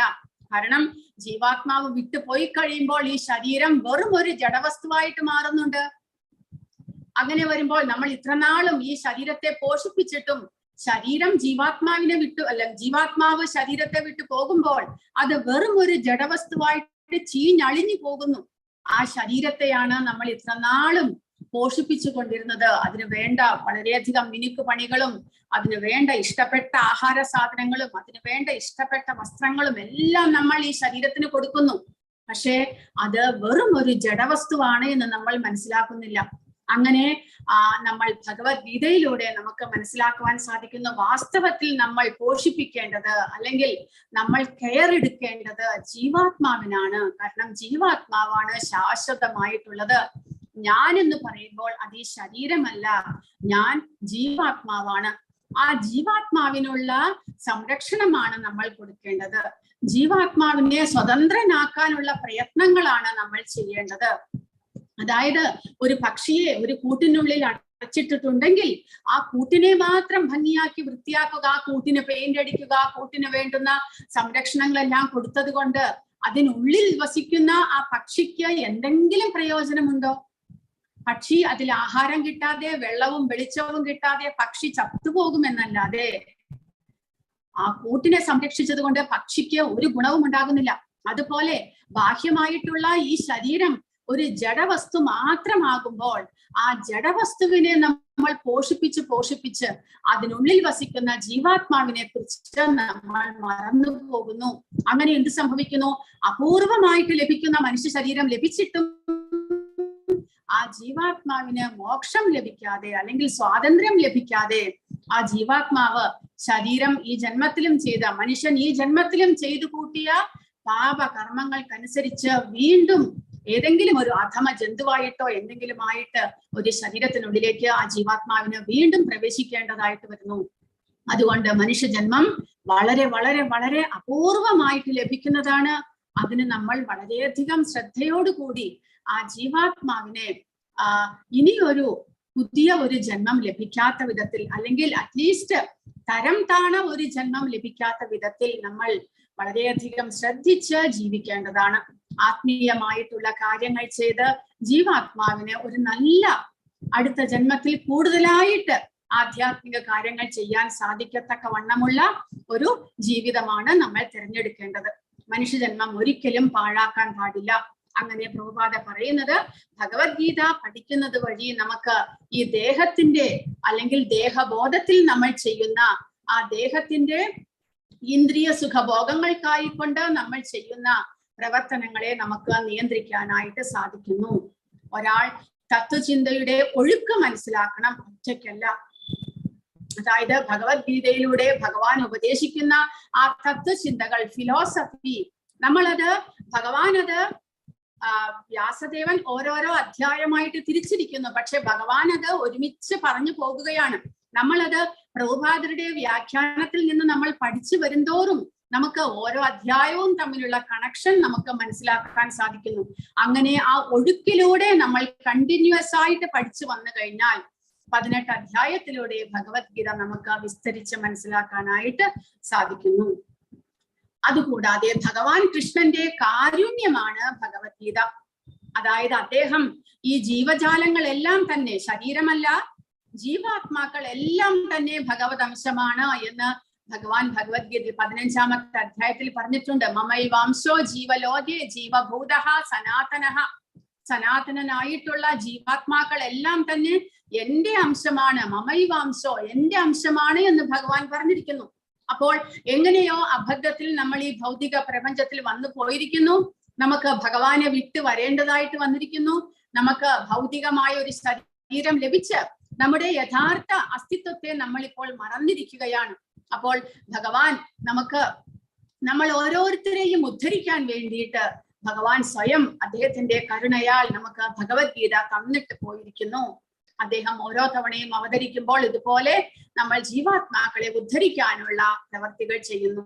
അങ്ങനെ അദ്ദേഹം കൃഷ്ണാവതാരത്തിൽ നമുക്ക് തന്നു പോയതാണ് ഭഗവത്ഗീത. ഇത് പഠിച്ച് നമ്മുടെ വാസ്തവികമായിട്ടുള്ള അസ്തിത്വത്തെ നമ്മൾ മനസ്സിലാക്കി ആ ഭഗവത് ധാമത്തിലേക്ക് തിരിച്ചു പോകാനുള്ള വഴികൾ നമ്മൾ കണ്ടെത്തേണ്ടതാണ്. ശങ്കരാചാര്യർ ഗീതയെ അമൃതത്തിന്റെ നദിയായിട്ട് വിശേഷിപ്പിച്ചിരിക്കുന്നു. കാരണം ശങ്കരാചാര്യർ അദ്വൈതവാദിയാണെങ്കിലും അദ്ദേഹം അവസാനം പറഞ്ഞിട്ട് പോയത് ഭജഗോവിന്ദം ഭജഗോവിന്ദം, ആ ഗോവിന്ദനെ ഭജിക്കൂ എന്ന്. അത് മാത്രമേ നമുക്ക് ശരണാഗതിയായിട്ടുള്ളൂ, നമുക്ക് ആശ്രയമായിട്ടുള്ളൂ എന്ന് അദ്ദേഹം പറഞ്ഞിരിക്കുന്നു. അദ്ദേഹവും ഭഗവത്ഗീതയ്ക്ക് ഒരു വിവർത്തനം ഉണ്ടാക്കിയിട്ടുണ്ട്. അതിൽ അദ്ദേഹം ഭഗവത്ഗീതയുടെ വിശേഷങ്ങളെ അല്ലെങ്കിൽ ഗീതയുടെ മാഹാത്മ്യത്തെ പറഞ്ഞിരിക്കുന്നു. ആ ഗീത മാഹാത്മ്യത്തിൽ ശങ്കരാചാര്യർ ഭഗവത്ഗീതയെ അമൃതത്തിന്റെ നദി എന്നാണ് പറഞ്ഞിരിക്കുന്നത്. അതായത് ഭാരത അമൃത സർവസ്വം വിഷ്ണു ഭക്ത്രാത് വിനിസൃതം ഗീതാ ഗംഗോദകം പീത്വ പുനർജന്മാന വിദ്യതേ എന്ന് പറഞ്ഞിരിക്കുന്നു. കൂടാതെ മലിനേ മോചനം പുംസാം ജലസ്നാനം ദിനേ ദിനേ സകൃത് ഗീതാമൃത സ്നാനം സംസാരമലനാശനം. അപ്പോൾ നമ്മൾ ശരീരത്തിന്റെ അഴുക്കിനെ കഴുകിക്കളയാനായിട്ട് നമ്മൾ ജലത്തിൽ കുളിക്കുന്നു. എന്നാലോ ഭഗവത്ഗീതയാകുന്ന ആ ജലത്തെ പാനം ചെയ്തു കഴിഞ്ഞാൽ നമ്മുടെ എല്ലാ പാപങ്ങളും ഇല്ലാതാകും. അതുപോലെ ഭഗവാൻ കൃഷ്ണന്റെ മുഖാരവിന്ദത്തിൽ നിന്ന് ഉത്ഗമിച്ചതാണ് ഭഗവത്ഗീത എന്നാണ് ശങ്കരാചാര്യർ പറഞ്ഞിരിക്കുന്നത്. വിഷ്ണു ഭക്ത്രാത് വിനിസൃതം, അതോ ഗീതാ ഗംഗോദകം, ഗംഗയിലെ ജലമായിട്ട് ശങ്കരാചാര്യർ ഭഗവത്ഗീതയെ വിശേഷിപ്പിച്ചിരിക്കുന്നു. കാരണം ഗംഗാ നദിയിൽ കുളിക്കുന്നതും ഗംഗാജലം കുടിക്കുന്നതും നമ്മുടെ പാപകർമ്മങ്ങളെ ഇല്ലാതാക്കും. അതുപോലെ ഭഗവത്ഗീത ദിനവും നമ്മൾ ആ ശ്ലോകങ്ങൾ പാരായണം ചെയ്യുന്നതും കേൾക്കുന്നതും നമ്മുടെ പാപകർമ്മങ്ങളെ ഇല്ലാതാക്കുന്നു. അർജുനൻ ഈ 1-ാമത്തെ അധ്യായത്തിൽ അർജുനൻ യുദ്ധം ചെയ്യാൻ നിഷേധിക്കുകയാണ്. അതിനുള്ള കാരണങ്ങൾ ഒരുപാട് അർജുനൻ പറയുന്നു. അങ്ങനെ ആ ജീവാത്മാവിനോടുള്ള, കാരണം അദ്ദേഹം ഭഗവാനും കൃഷ്ണൻ ഭഗവാനും അർജുനൻ ജീവാത്മാവുമാണ്. അപ്പോൾ ആ അർജുനനോടുള്ള അനുകമ്പയാൽ ഭഗവാൻ നമുക്കെല്ലാവർക്കുമായിട്ട് 2-ാമത്തെ അധ്യായം മുതൽക്ക് ഭഗവത്ഗീത ഉപദേശിക്കുകയാണ്. അപ്പോൾ കുരുവംശത്തെ കുറിച്ച് നമ്മൾ പഠിച്ചു കഴിഞ്ഞു. ഇനി ഭഗവത്ഗീതയിലേക്ക് കടക്കുകയാണ്. ഭഗവത്ഗീതയിൽ 3 വിഭാഗങ്ങളുണ്ട്. ഒരു വിഭാഗം ആദ്യത്തെ 1 മുതൽ 6 വരെയുള്ള അധ്യായം കർമ്മയോഗം, 7 മുതൽ 12 വരെ ഭക്തിയോഗം, 13 മുതൽ 18 വരെ ജ്ഞാനയോഗം. അതായത് കർമ്മയോഗം എന്ന് പറയുമ്പോൾ, യോഗം എന്ന് പറഞ്ഞു കഴിഞ്ഞാൽ ഭഗവാനുമായിട്ട് നമ്മളെ ബന്ധിപ്പിക്കുന്ന പ്രക്രിയകൾ, അതെന്തെല്ലാമാണോ അതെല്ലാമാണ് യോഗം എന്ന് പറയുന്നത്. അതായത് നമ്മൾ ഇവിടെ ഭൗതികമായിട്ട് ശരീരം കൊണ്ട് ചെയ്യുന്ന പ്രവൃത്തികൾ എല്ലാം തന്നെ ഭൗതികമായിട്ടുള്ള പ്രവൃത്തികളാണ്. നമ്മുടെ മെറ്റീരിയൽ വർക്കാണ് നമ്മൾ ചെയ്യുന്നത്. അതിന് ആത്മീയമായിട്ട് ബന്ധമൊന്നും തന്നെ ഇല്ല. എന്നാൽ ഈ ശരീരം കൊണ്ട് തന്നെ ഭൗതിക കർമ്മങ്ങൾ ചെയ്യുന്നത് പോലെ തന്നെ നമുക്ക് ആ കർമ്മങ്ങളെ ആത്മീയമാക്കാം. അതെങ്ങനെയാണ് എന്നാണ് ഭഗവാൻ കർമ്മയോഗത്തിലൂടെ പറയുന്നത്. കർമ്മം എന്ന് പറഞ്ഞു കഴിഞ്ഞാൽ പ്രവൃത്തി. കാരണം ഈ ഭൗതിക പ്രപഞ്ചത്തിൽ നമ്മൾ ചെയ്യുന്ന ഓരോ പ്രവൃത്തിക്കും പ്രതിപ്രവർത്തനങ്ങളുണ്ട് എന്ന് പറഞ്ഞു കഴിഞ്ഞാൽ നമ്മൾ ചെയ്യുന്ന ഓരോ പ്രവൃത്തിക്കും അതിന്റെ കർമ്മഫലമുണ്ട് എന്ന് പറഞ്ഞാൽ നല്ലതും ചീത്തയുമായിട്ടുള്ള അനുഭവങ്ങൾ നമ്മൾ നാവുകൊണ്ട് സംസാരിക്കുകയോ ശരീരം കൊണ്ട് ചെയ്യുകയോ എന്ത് തന്നെ ചെയ്താലും ഓരോന്നിനും പ്രതിപ്രവർത്തനങ്ങളുണ്ട്. അതുകൊണ്ടാണ് നമ്മുടെ ഭൗതിക പ്രപഞ്ചത്തിൽ നമ്മൾ ചെയ്യുന്ന പ്രവർത്തികളെ കർമ്മം എന്ന് പറയുന്നത്. ആധ്യാത്മികമായിട്ട് നമ്മൾ സംസാരിക്കുമ്പോൾ അതിനെ കർമ്മം എന്ന് പറയുന്നു. അതായത് ഓരോ പ്രവൃത്തിക്കും സുഖദുഃഖങ്ങളായിട്ടുള്ള പ്രതിപ്രവർത്തനങ്ങളുണ്ട്. അതെല്ലാം തന്നെ ഈ ജീവാത്മാവ് അനുഭവിക്കേണ്ടതായിട്ട് വരുന്നു. അപ്പോൾ ഈ ഭൗതികമായിട്ടുള്ള പ്രവർത്തനങ്ങൾ നമ്മൾ ശരീരം കൊണ്ട് ചെയ്യുന്നതിനെ എങ്ങനെ കർമ്മഫലമില്ലാത്ത ആത്മീയ പ്രവർത്തനങ്ങളായിട്ട്, അതായത് ആധ്യാത്മിക പ്രവർത്തനങ്ങളായിട്ട്, അല്ലെങ്കിൽ ഭഗവാന് സമർപ്പിക്കുന്ന രീതിയിലുള്ള പ്രവർത്തനങ്ങളായിട്ട് നമുക്ക് മാറ്റാം എന്നതാണ് കർമ്മയോഗം എന്നുള്ളത് കൊണ്ട് ഭഗവാൻ ഉദ്ദേശിക്കുന്നത്. യോഗം എന്ന് പറയുമ്പോൾ ഭഗവാനുമായിട്ട് നമ്മളെ ബന്ധിപ്പിക്കുക, കർമ്മയോഗം എന്ന് പറയുമ്പോൾ നമ്മുടെ ശാരീരിക പ്രവർത്തനങ്ങളാൽ തന്നെ നമുക്ക് എങ്ങനെ ഭഗവാനുമായിട്ട് ബന്ധപ്പെടാം, അങ്ങനെ കർമ്മങ്ങളെ നമുക്ക് പരിശുദ്ധീകരിക്കാം. അങ്ങനെ പരിശുദ്ധമായിട്ടുള്ള കർമ്മങ്ങൾ ചെയ്യുക വഴി നമ്മുടെ ജീവാത്മാവിന്റെ കർമ്മബന്ധനത്തെ ഇല്ലാതാക്കാം. അതാണ് 1 മുതൽ വാസ്തവത്തിൽ 1-ാം അധ്യായത്തിൽ ഇല്ല, 2-ാം അധ്യായം മുതൽക്കാണ് ഭഗവാൻ ഉപദേശങ്ങൾ തുടങ്ങുന്നത്. 2 മുതൽ 6 വരെയുള്ള അധ്യായങ്ങളിലൂടെ ഭഗവാൻ ആ കർമ്മയോഗത്തെ നമുക്ക് വിശദീകരിക്കുന്നു. അതായത് ഓരോരുത്തരും ഓരോ വിധത്തിലാണ് ഭഗവാനെ സമീപിക്കാനായിട്ട് ആഗ്രഹിക്കുന്നത്. അതിനു വേണ്ടിയിട്ട് ചിലർ കർമ്മയോഗം തിരഞ്ഞെടുക്കുന്നു. പരിശുദ്ധമായിട്ടുള്ള കർമ്മങ്ങൾ ചെയ്ത് സ്വയം പരിശുദ്ധരാകാൻ ചിലർ ആഗ്രഹിക്കുന്നുണ്ട്. അങ്ങനെയുള്ളവർക്ക് ഈ കർമ്മയോഗം വളരെയധികം ഉപകാരപ്രദമാകും. 7 മുതൽ 12 വരെ ഭക്തിയോഗം, അതായത് നേരിട്ട് നമ്മുടെ എല്ലാ പ്രവർത്തനങ്ങളും, ശരീരം കൊണ്ട് ചെയ്യുന്ന എല്ലാ പ്രവർത്തനങ്ങളും, നാവുകൊണ്ടും മനസ്സുകൊണ്ടും എല്ലാ പ്രവർത്തനങ്ങളും ഭഗവാൻ അർപ്പിച്ചുകൊണ്ട്, ഭഗവാന്റെ സേവയായിട്ട് ചെയ്തുകൊണ്ട്, ഭക്തിയുത സേവനമാക്കിക്കൊണ്ട് നേരിട്ട് ഭഗവാനെ ആരാധിക്കുക. അതാണ് ഭക്തിയോഗം. അങ്ങനെ ഭഗവാനുമായിട്ട് ബന്ധപ്പെടുന്നത് എങ്ങനെ എന്ന് ഭഗവാൻ പറഞ്ഞു വരുന്നു. ശരീര വാങ് മനസ്സ് മൂലം, ആ ശരീരം കൊണ്ട് ചെയ്യുന്ന പ്രവൃത്തികൾ, മനസ്സുകൊണ്ട് നമ്മൾ ചിന്തിക്കുന്നു, നാവ് കൊണ്ട് നമ്മൾ സംസാരിക്കുകയും നാവുകൊണ്ടും പ്രവൃത്തികൾ ചെയ്യുന്നുണ്ട്. അതാണ് വാങ് എന്ന് പറയുന്നത്. അതായത് നമ്മുടെ വാക്കുകൾ മധുരമാക്കണം. അതായത് ഭക്തിയോഗത്തിൽ വാക്കുകൾ കൊണ്ട് ഭഗവാനെ സേവിക്കുന്നത് എങ്ങനെ? നാമജപങ്ങൾ ചെയ്തുകൊണ്ട്. ശരീരം കൊണ്ട് എങ്ങനെ ഭഗവാനെ സേവിക്കുന്നു? ഭഗവാന്റെ പല വിധത്തിലുള്ള സേവകൾ ചെയ്തുകൊണ്ട്.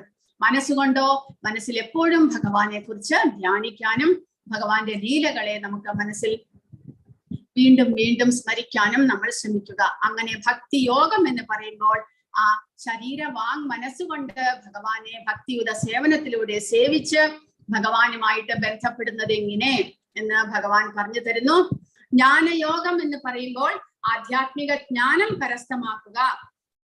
അതായത് ഭഗവാനെ കുറിച്ചും ഭഗവാനും നമ്മൾ ജീവാത്മാക്കളും തമ്മിലുള്ള ബന്ധത്തെക്കുറിച്ചും, ഭൗതിക പ്രകൃതി എന്ന് പറഞ്ഞാൽ എന്താണ്, ആ ഭൗതിക പ്രകൃതിയും ഭഗവാനുമായിട്ടുള്ള ബന്ധങ്ങൾ എന്തൊക്കെയാണ്, ജീവാത്മാക്കൾ എങ്ങനെ ഭഗവാനെ വിട്ടിട്ട് ഈ ഭൗതിക പ്രകൃതിയിലേക്ക് വരുന്നു, ഈ പ്രകൃതിയിൽ വരുമ്പോൾ ജീവാത്മാക്കൾക്ക് എങ്ങനെ പല വിധത്തിലുള്ള ശരീരങ്ങൾ ലഭിക്കുന്നു, ആ ശരീരത്തിൽ ജീവാത്മാക്കൾ എങ്ങനെ ബന്ധനത്തിലാക്കപ്പെടുന്നു, അതിൽ നിന്നുള്ള മോചനം എങ്ങനെയാണ്, എല്ലാമാണ് 13 മുതൽ 18 വരെയുള്ള അധ്യായങ്ങളിലൂടെ ഭഗവാൻ പറഞ്ഞു തരുന്നത്. അപ്പോൾ ജ്ഞാനയോഗം എന്തിനു വേണ്ടിയിട്ടാണ്?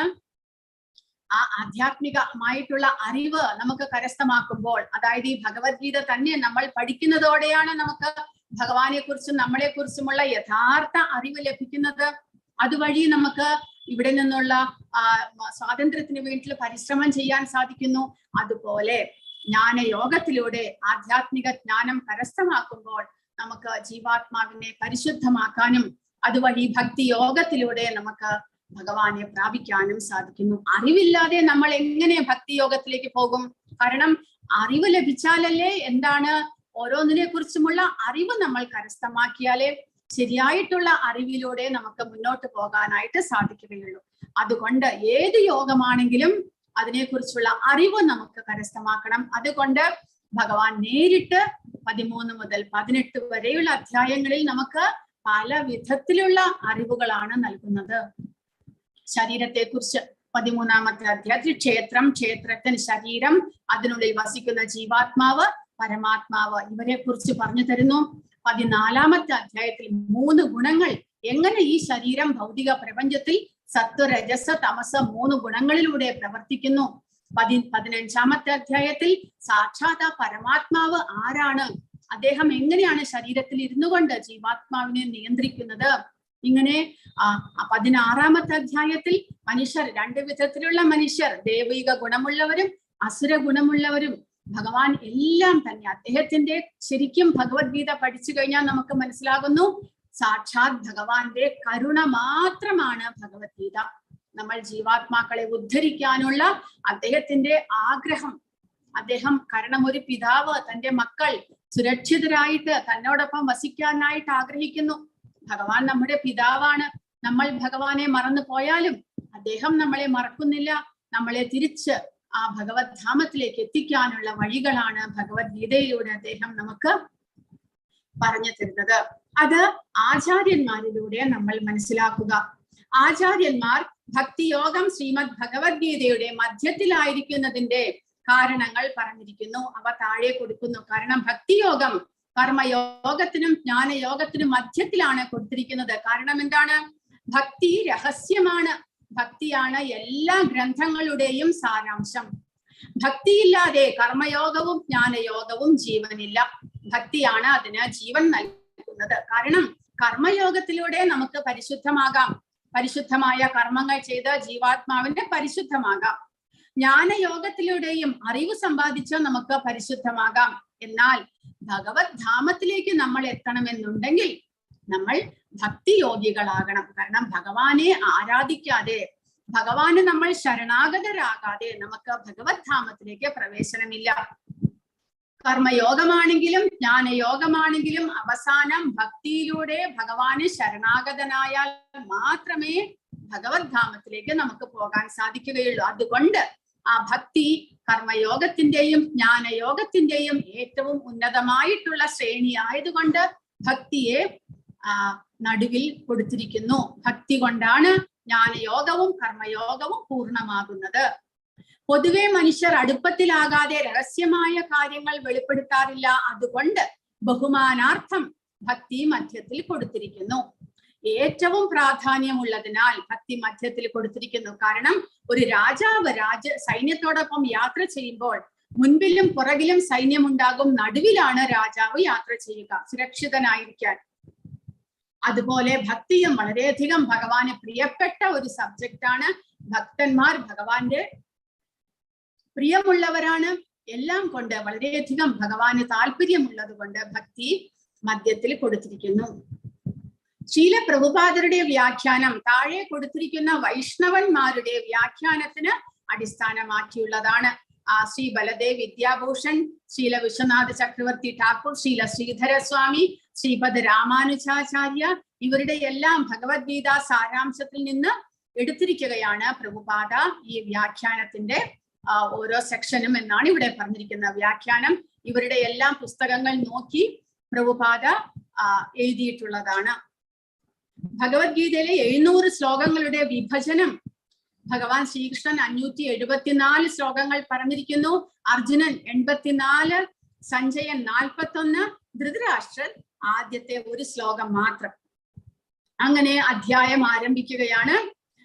1 മുതൽ 27 വരെയുള്ള ശ്ലോകങ്ങൾ ആമുഖമാണ്, യുദ്ധത്തിനായുള്ള തയ്യാറെടുപ്പുകൾ. അപ്പോൾ 2 കൂട്ടരും കുരുക്ഷേത്ര യുദ്ധക്കളത്തിൽ അണിനിരന്നിരിക്കുന്നു, മുഖാമുഖം വന്നിരിക്കുന്നു. ആ സമയത്ത് ധൃതരാഷ്ട്രർ സഞ്ജയനോട് ചോദിക്കുകയാണ്, എന്റെ മക്കളും പാണ്ഡുവിന്റെ മക്കളും അവിടെ ആ യുദ്ധക്കളത്തിൽ എന്താണ് ചെയ്യുന്നത്? ഈ സമയത്ത് ഇപ്പോൾ എന്ത് ചെയ്യുന്നു? അപ്പോൾ സഞ്ജയൻ വിവരിക്കുകയാണ്, ആ യുദ്ധത്തിനുള്ള തയ്യാറെടുപ്പുകൾ നടന്നുകൊണ്ടിരിക്കുന്നു. പാണ്ഡവരുടെ സൈന്യം ഇങ്ങനെ വിന്യസിച്ചിരിക്കുന്നു, കൗരവരുടെ സൈന്യം ഇങ്ങനെ വിന്യസിച്ചിരിക്കുന്നു. അതിനിടയിൽ ദുര്യോധനൻ തന്റെ ഗുരുവായിട്ടുള്ള ദ്രോണാചാര്യരെ കണ്ട് അദ്ദേഹത്തോട് സംസാരിക്കാൻ പോകുകയാണ്.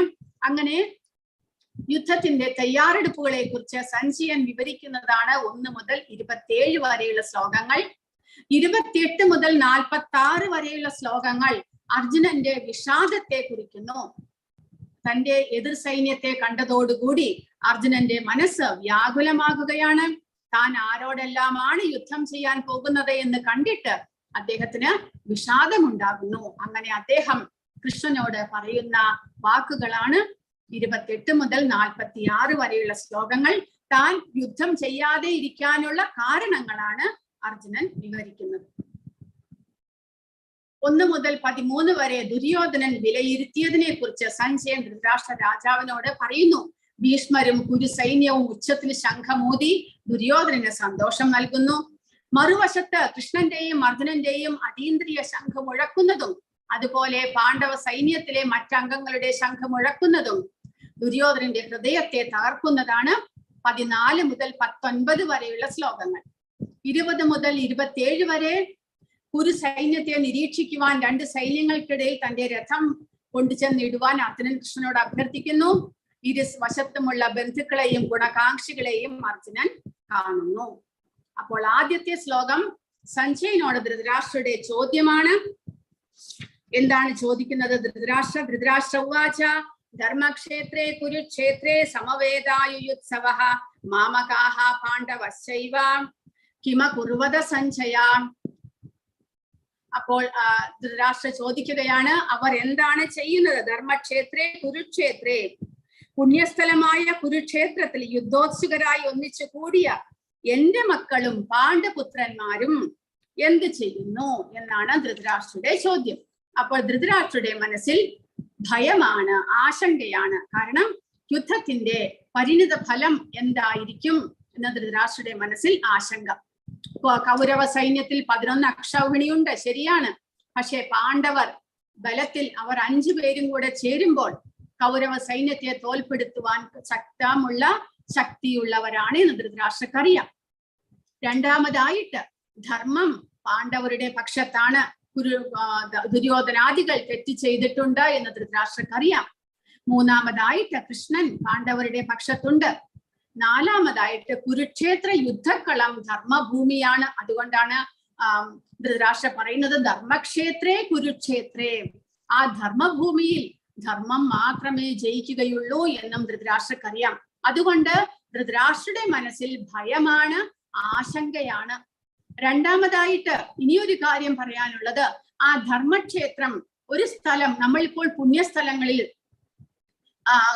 അമ്പലങ്ങളിലെല്ലാം തൊഴാനെല്ലാം പോകുമ്പോൾ ആ സ്ഥലത്തിന്റെ പവിത്രത, പരിശുദ്ധി നമ്മളെയും സ്വാധീനിക്കുന്നു എന്നാണ് പറയുന്നത്.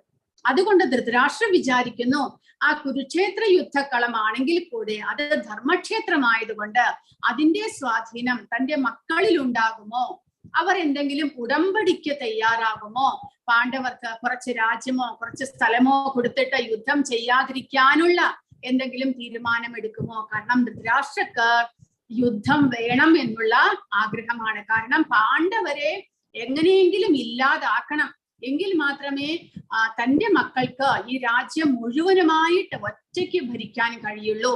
അങ്ങനെ ദുര്യോധനാദികൾ എന്തെങ്കിലും ഉടമ്പടിക്ക് തയ്യാറാകുമോ എന്നുള്ള ആശങ്കയും ധൃതരാഷ്ട്രക്കുണ്ട് എന്നാണ് പറയുന്നത്. അപ്പോൾ കുരുക്ഷേത്രത്തെ ധർമ്മക്ഷേത്രം എന്ന് വിളിക്കുന്നത് പല കാര്യങ്ങൾ ചെയ്തുകൊണ്ടാണ്. കാരണം ആധ്യാത്മിക ക്രിയകൾ ചെയ്യുന്ന സ്ഥലമാണ്.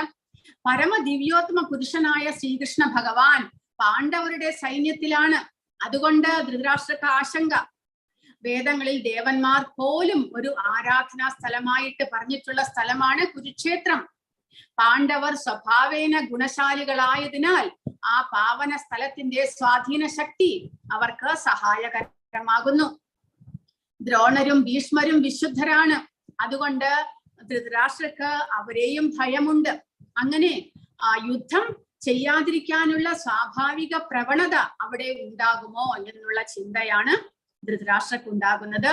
യുദ്ധം നടന്നേക്കില്ല, രാജ്യം ഭരിക്കാനുള്ള സ്വാർത്ഥമായ ആഗ്രഹം തൃപ്തിപ്പെടുത്താൻ കഴിഞ്ഞില്ലെങ്കിലോ എന്നുള്ള ആശങ്ക ധൃതരാഷ്ട്രയുടെ മനസ്സിലുണ്ടാകുന്നു.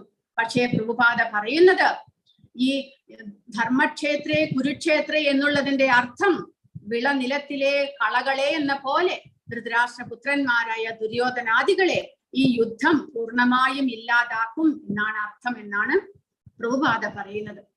ആ പാവന സ്ഥാനത്തിന്റെ സ്വാധീന ശക്തി യുദ്ധത്തെ എങ്ങോട്ടേക്ക് എത്തിക്കും എന്ന് ധൃതരാഷ്ട്രർ ഭയപ്പെടുകയാണ് ചെയ്യുന്നത്. അങ്ങനെ നമ്മൾ ഓരോ ശ്ലോകത്തിനും ആ ശ്ലോകം പറയുന്ന ആളിന്റെ അദ്ദേഹത്തിന്റെ ആ വിചാരധാരയിലൂടെ നമ്മൾ ശ്ലോകത്തെ വിലയിരുത്തുകയാണ് ഈ ലെവൽ 2-ൽ നമ്മൾ ഓരോന്നും ചെയ്യുന്നത്. അങ്ങനെ വിശദമായിട്ട് നമ്മൾ പഠിക്കുകയാണ് ചെയ്യുക. അപ്പോൾ സഞ്ജയനോട് ധൃതരാഷ്ട്രർ ചോദിക്കുന്നു അവർ എന്ത് ചെയ്തു എന്ന്. ഭഗവത്ഗീത ഇങ്ങനെ നമ്മൾ മനസ്സിലാക്കണം. ധൃതരാഷ്ട്രരുടെ ഭയമാണ് ആ ചോദ്യത്തിൽ കാണപ്പെടുന്നത്, ആശങ്കയാണ് കാണപ്പെടുന്നത് എന്ന് നമ്മൾ മനസ്സിലാക്കണം. അങ്ങനെ ധൃതരാഷ്ട്ര അതുകൂടാതെ പാണ്ഡവരും കൗരവരും ജ്യേഷ്ഠാനിയന്മാരുടെ മക്കളാണെങ്കിലും അവർ രണ്ടുപേരും കുരുവംശത്തിലെ സന്താനങ്ങളാണെങ്കിലും ധൃതരാഷ്ട്രർ തന്റെ മക്കളെയും പാണ്ഡുവിന്റെ മക്കളെയും വേർതിരിച്ച് കാണുന്നു. തന്റെ അനിയന്റെ മക്കളാണ് അവർ, എങ്കിലും ധൃതരാഷ്ട്രയുടെ മനസ്സിൽ അവരോട് വെറുപ്പാണ്. അവരെ തന്റെ മക്കളുടെ ഒപ്പം കാണുവാനായിട്ട് അദ്ദേഹം ചിന്തിക്കുന്നില്ല. അതും ഇവിടെ നമുക്ക് പ്രധാനമായിട്ട് പറയേണ്ടതാണ്. അങ്ങനെ സഞ്ജയനോട് ചോദിക്കുന്നതിലൂടെ സഞ്ജയൻ ഇനി എന്താണ് ചെയ്യുന്നത്, ആ കുരുക്ഷേത്ര യുദ്ധക്കളത്തിൽ എന്താണ് നടക്കുന്നത് എന്ന് സഞ്ജയൻ കാണുകയും അതനുസരിച്ച് ധൃതരാഷ്ട്രരോട് പറയുകയും ചെയ്യുന്നു. അപ്പോൾ സഞ്ജയൻ നോക്കുമ്പോൾ അവിടെ ദുര്യോധനൻ തന്റെ ഗുരുവായിട്ടുള്ള ദ്രോണാചാര്യരെ കാണാൻ പോകുകയാണ്. ദൃഷ്ട്വാതു പാണ്ഡവാനീകം വ്യൂഢം ദുര്യോധനസ്തഥാ ആചാര്യമുപസംഗമ്യ രാജാ വചനമബ്രവീത്.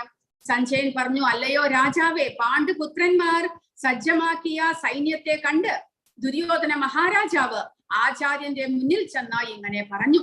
അപ്പോൾ സഞ്ജയൻ ഇവിടെ ദുര്യോധനനെ മഹാരാജാവ് എന്ന് അഭിസംബോധന ചെയ്യുന്നു. കാരണം ഇപ്പോൾ രാജ്യം ഭരിക്കുന്നത് ദുര്യോധനനാണ്. പാണ്ഡവരുടെ രാജ്യത്തെയും കൂടെ തന്റെ പക്കലാക്കി പിടിച്ചു പറിച്ച ശേഷം അവരെ വനത്തിലേക്ക് അയച്ച് ദുര്യോധനനാണ് ഇപ്പോൾ രാജ്യം ഭരിക്കുന്നത്. അപ്പോൾ അങ്ങനെ മഹാരാജാവ് എന്ന് പറഞ്ഞത് വഴി ധൃതരാഷ്ട്രരുടെ മനസ്സിന് സന്തോഷം ഉണ്ടാക്കാൻ വേണ്ടിയിട്ട് സഞ്ജയൻ അങ്ങനെ ബോധപൂർവം പറയുന്നു.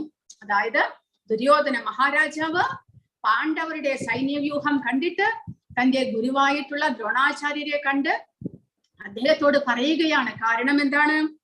അതിന്റെ കാരണം ദുര്യോധനൻ പറയുന്നത് എന്തിനു വേണ്ടിയിട്ടാണ് എന്ന് നമുക്ക് അടുത്ത ശ്ലോകത്തിൽ മനസ്സിലാക്കാം. പശ്യേതാം പാണ്ഡുപുത്രാണാം ആചാര്യ മഹതീം ചമും വ്യൂഢാം ദ്രുപദപുത്രേണ തവ ശിഷ്യേണ ധീമത.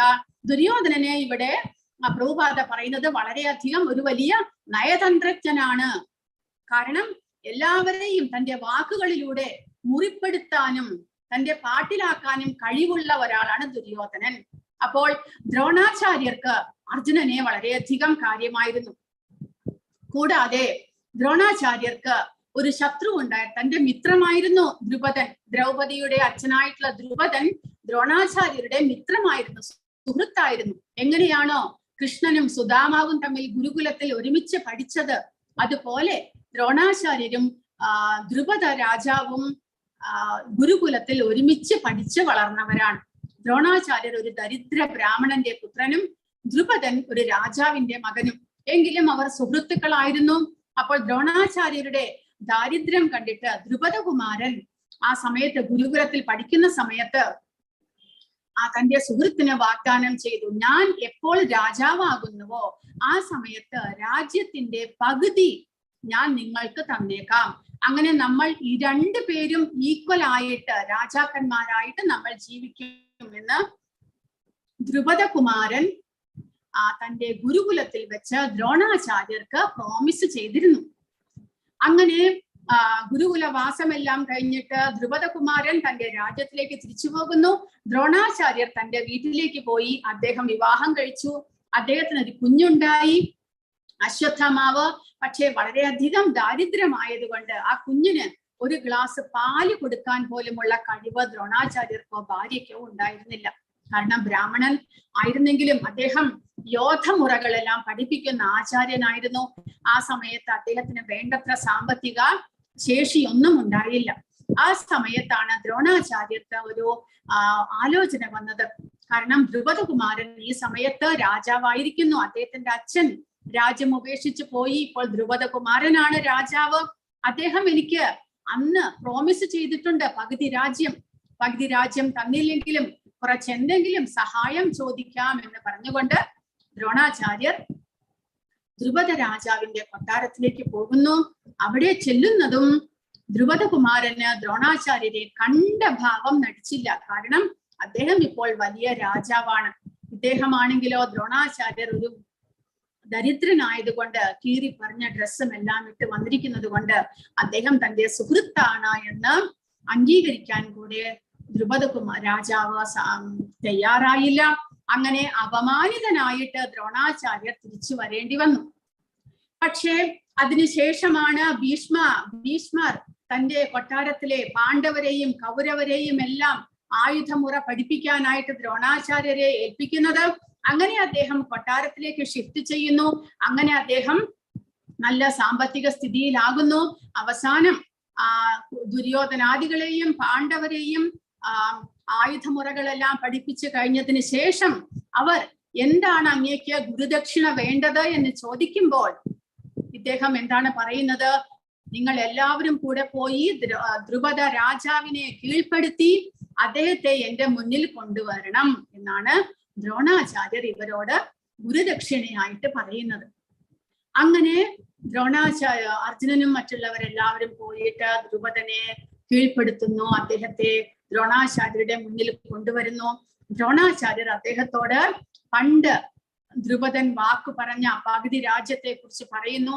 അങ്ങനെ പകുതി രാജ്യം തന്റെ പക്കലാക്കിയതിന് ശേഷം, കാരണം ഇപ്പോൾ ദ്രോണാചാര്യർ ധ്രുപദ രാജാവിനെ കീഴ്പ്പെടുത്തിയിരിക്കുന്നു, അപ്പൊ രാജ്യം മുഴുവൻ ദ്രോണാചാര്യരുടേതാണ്. അദ്ദേഹം പകുതി രാജ്യം മാത്രം ധ്രുപദ രാജാവിന് തിരിച്ചു കൊടുക്കുന്നു.